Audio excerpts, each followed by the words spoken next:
Ferme les yeux un instant et imagine la scène. Tu es seul dans ta chambre, il est 2 heures du matin. Tout est silencieux, sauf le bruit de ton cœur qui bat trop fort. Tes pensées tournent en boucle. Tu te dis pourquoi ça m'arrive? Pourquoi je n'arrive pas à réussir? Peut-être que je ne suis pas assez bon, peut-être que je n'ai pas ce qu'il faut. C'est dans ces moments de silence et de doute que beaucoup abandonnent. C'est là que certains enterrent leurs rêves. Mais écoute-moi bien, ce que tu ressens là, cette douleur, cette peur, cette honte, ce n'est pas la fin. C'est le carburant qui peut te propulser si tu décides de continuer à avancer. On t'a fait croire que l'échec veut dire que tu n'es pas fait pour réussir. À l'école, on te montrait du doigt quand tu avais une mauvaise note. Au travail, on te juge pour un projet raté. Dans ta famille, on t'a peut-être déjà dit je t'avais prévenu, tu n'y arriveras pas. Et tu finis par les croire. Mais voici une vérité que personne ne t'a dite, toutes les personnes que tu admires aujourd'hui ont échoué plus de fois que toi. Thomas Edison a échoué plus de 1000 fois avant d'inventer l'ampoule. Quand on lui a demandé comment il avait supporté ses échecs, il a répondu « Je n'ai pas échoué 1000 fois. J'ai trouvé 1000 façons qui ne marchaient pas. Ce que tu appelles échec est juste une étape sur la route.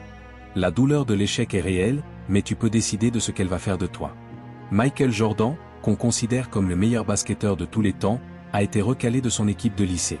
Il a pleuré, il a douté. Mais il est retourné s'entraîner encore et encore. Oprah Winfrey a été virée de son premier job à la télévision, on lui a dit qu'elle n'avait pas l'étoffe pour ce métier. Aujourd'hui, elle inspire des millions de personnes.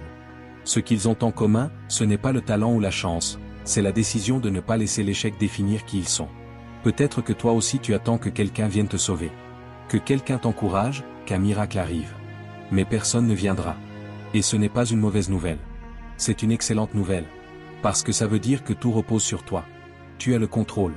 Tu as le pouvoir de te relever. Personne ne fera les pompes à ta place. Personne ne lira les livres à ta place. Personne ne se battra pour ton rêve à ta place. Et c'est ça qui rend le chemin beau, il sera ton œuvre. Tu veux te relever? Commence par accepter la réalité. Oui, tu as échoué. Oui, ça fait mal. Plus tu le nies, plus tu restes bloqué. Assume, oui, j'ai raté. Et maintenant? Ensuite, analyse et apprends. Chaque échec porte un message. Peut-être que tu dois apprendre une nouvelle compétence, peut-être que ta stratégie doit changer, peut-être que tu dois juste persévérer plus longtemps. Mais surtout, ne passe pas ton temps à accuser les autres ou le destin. Demande-toi, qu'est-ce que moi je peux améliorer? Puis, surtout, agis.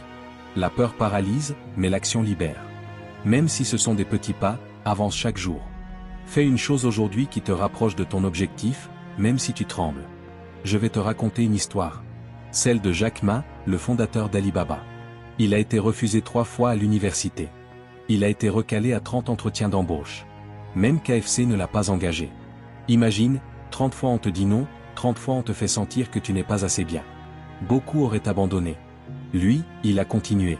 Aujourd'hui, il est milliardaire et il a construit un empire. Ce qui a fait la différence, ce n'est pas qu'il ait échappé à l'échec, c'est qu'il n'a jamais cessé d'avancer malgré lui. Ferme les yeux et projette-toi dans 5 ans. Imagine que tu n'as pas abandonné. Imagine que chaque nuit où tu avais envie de tout laisser tomber, tu as continué à travailler, à apprendre, à avancer. Imagine les regards de ceux qui doutaient de toi et qui aujourd'hui disent j'ai toujours cru en toi. Tu sauras qu'ils avaient tort, et tu souriras, non pas par revanche, mais parce que tu seras devenu la preuve vivante que l'échec n'est pas une fin. Ton histoire n'est pas terminée. Elle ne fait que commencer. Les blessures que tu as aujourd'hui deviendront les cicatrices de ta force. La douleur que tu ressens aujourd'hui te rendra plus résistant demain. Mais ça dépend de toi. Tu peux rester là, au sol, à ressasser, ou tu peux décider de te relever et d'avancer. Même si tu n'es pas prêt. Même si tu as peur. Même si tu doutes encore. Tu n'as pas besoin d'être sûr à 100% pour commencer. Tu as juste besoin de faire le premier pas. Rappelle-toi, la seule façon de vraiment perdre, c'est d'arrêter d'essayer. Peu importe combien de fois tu tombes, ce qui compte, c'est combien de fois tu te relèves. L'échec n'est pas ton identité. C'est une expérience. Et chaque grande réussite que tu vois dans ce monde a été bâtie sur des montagnes d'échecs. Ceux qui réussissent ne sont pas ceux qui ne tombent jamais, mais ceux qui refusent de rester à terre. Alors lève-toi. Pas demain. Pas plus tard. Maintenant. Fais ce que tu dois faire. Avance un pas, puis un autre. Parce qu'un jour viendra où tu remercieras la douleur qui t'a forgé, et tu raconteras ton histoire pour inspirer d'autres à ne pas abandonner. Et ce jour-là, tu comprendras que ton échec était en réalité le meilleur professeur de ta vie.